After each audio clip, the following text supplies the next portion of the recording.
And a key theme within high-yield taxable corporate bonds has been exposure to commodities, and in particular oil. Has that been a concern for high-yield municipals? The instinct initially from an investor is, are there states and cities that are really tied to oil and gas that might have less revenues in the future? And the answer is yes, but they don't have all that much debt outstanding.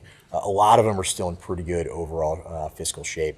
Where we really see some stress are in senior unsecured bonds that are parity in the municipal market with the corporate taxable market. And so these are big energy companies, producers. They issue what are called industrial development bonds or pollution control revenues, often issued to do things like put new scrubbers on coal plants.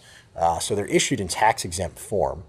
But at the end of the day, if there's a restructuring, they're parity debt with the senior unsecured taxable corporate debt. And in the second half of 2015, as PIMCO became increasingly concerned about the impact of lower commodity prices, the impact it would have on some corporate balance sheets, and what we saw were companies that were levered just a few times, leverage that could double, triple, even quadruple if we saw lower commodity prices for a longer period of time. And we saw a big disconnect between the way the IG corporate market was trading in the taxable space versus the muni space. And in many cases, we were selling tax-exempt senior unsecured bonds at dollar prices of 95, par 105, when their corporate equivalent taxable bonds were trading at dollar prices of 40 to 60. We still see that as a source of volatility going forward.